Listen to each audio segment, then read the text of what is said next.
అద్భుతమైనటువంటి ఆత్మీయుని యొక్క కుమారుని పేరు ఏమిటయ్యా అంటే యెహోరాము. ఏం చూసాం ఇప్పుడు మనం?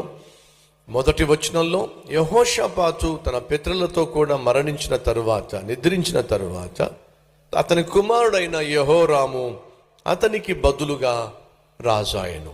ఒక అద్భుతమైన ఆత్మీయునికి జన్మించినటువంటి యెహోరాము ఎలాంటి పరిపాలన చేయాలి? తండ్రికి తగ్గ పరిపాలన చేయాలి. మా నాన్న ఆత్మీయుడు, మా నాన్న ప్రార్థనాపరుడు, మా నాన్న అద్భుతమైన పరిపాలన దేశానికి అందించాడు. దేవుడు అంటే భయము భక్తి కలిగి ప్రార్థనతోనే విజయాలు సాధించాడు.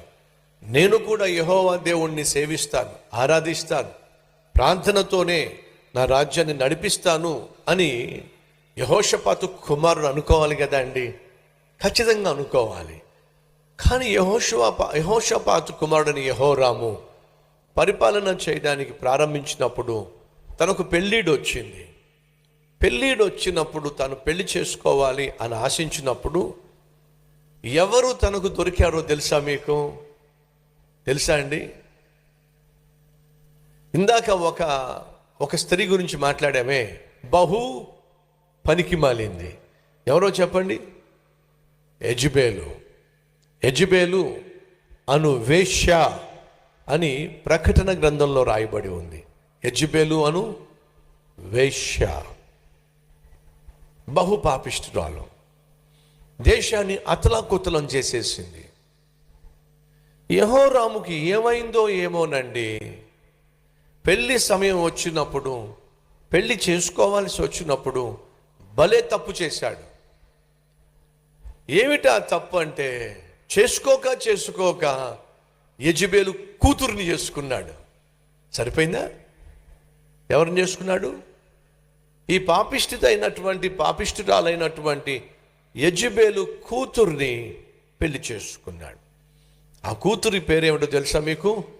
అతల్యా. ఏమిటి పేరు? అతల్యా. బైబిల్లో ఉన్నటువంటి భయంకరమైన మనుషులను మీకు పరిచయం చేస్తున్నాను. కారణం ఏమిటంటే వాళ్ళు ఎంతగా దేవునికి విరుద్ధంగా జీవించారో, ఎలా దేవునికి విరుద్ధంగా జీవించారో, ఎలా చివరికి దేవుని చేత శిక్షించబడ్డారో మనం తెలుసుకున్నట్లయితే ఆ దారిలో మనం వెళ్ళకుండా జాగ్రత్తలు వహిస్తాం. జరిగింది ఏమిటి? అతల్యా అనేటటువంటి ఒక దుర్మార్గురాల్ని మళ్ళీ, అతల్యా ఎవరు? సీదోనీయుల రాజైనటువంటి ఎద్బయేలు మనవరాలు. తల్లి ఎవరు? యెజబెలు. ఆమెమిటి? పాపిష్టిది.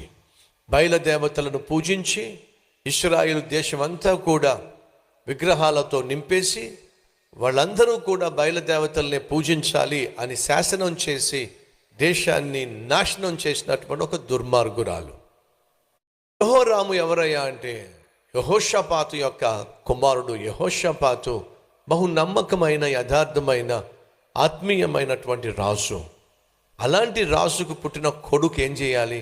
ఓ మంచి వివాహం చేసుకోవాలి, ఒక మంచి స్త్రీని వివాహం చేసుకోవాలి. కానీ ఎవరిని వివాహం చేసుకున్నాడయ్యా అంటే అతల్యా అనేటటువంటి దుర్మార్గురాల్ని పెళ్లి చేసుకున్నాడు. రండి చూద్దాం.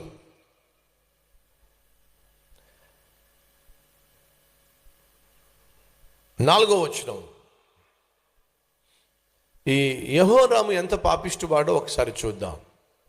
యెహోరాము తన తండ్రి రాజ్యమును ఏలనారంభించినప్పుడు తన్ను స్థిరపరుచుకొని తన సహోదరులందరినీ, ఇశ్రాయేలీయుల అధిపతులలో కొందరిని హతము చేసెను. యెహోరాము ఏలన ఆరంభించినప్పుడు 32 సంవత్సరాలు. 32 సంవత్సరాల వయసు ఉన్నటువంటి యెహోరాము పరిపాలన ప్రారంభించిన తర్వాత తను మొట్టమొదటిగా చేసిన ఒక దుర్మార్గమైన పని ఏమిటంటే తన సహోదరులను అందరినీ చంపించేశాడు. ఎందుకయ్యా అంటే తన సింహాసనానికి పోటీ ఉండకూడదు అని చెప్పి, తన సింహాసనానికి ఏమాత్రము బెదురు ఉండకూడదు, తనను బెదిరించేవాళ్ళు కానీ తన సింహాసనం మీద కన్ను వేసేవారు కానీ ఉండకూడదు అనే ఒకే ఒక ఉద్దేశంతో యెహోరాము తన సహోదరులందరినీ చంపించేశాడండి. బహుదుర్మార్గుడు. నాన్నేమో చాలా మంచివాడు, కొడుకేమో దౌర్భాగ్యుడు. ఇంత దుర్మార్గుడయ్యా అంటే తన సహోదరులు అందరినీ చంపించేశాడు.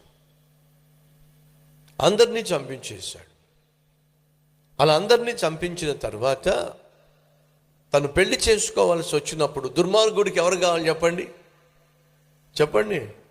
దుర్మార్గురాలే కావాలి. అంతేగా, దొందు అనుకోవాలి కదండి. మరి ఎవరిని పెళ్లి చేస్తున్నాడో రాయబడిని చూద్దామండి. అతడు పరిపాలన చేయడం ప్రారంభించినప్పుడు 32 సంవత్సరాలు గలవాడు. అతడు అహాబు కుమార్తెను పెండ్లి చేసుకొని అహాబు సంతతి వారు నడచిన ప్రకారముగా ఇశ్రాయేలీయుల రాజుల మార్గమందు నడిచెను. అతడు యెహోవా దృష్టికి అనుకూలంగా ప్రవర్తించెను అనుందా, ప్రతికూలముగా ప్రవర్తించెను అనుందా? ఏముందండి? ప్రతికూలముగా అంటే వ్యతిరేకముగా ప్రవర్తించెను. యెహోరాము అనేటటువంటి రాజు దేవునికి వ్యతిరేకంగా పరిపాలన చేస్తున్నాడు, ప్రవర్తిస్తున్నాడు. యూదా రాజ్యాన్ని దావీదు యొక్క సంతానమే పరిపాలన చేసింది.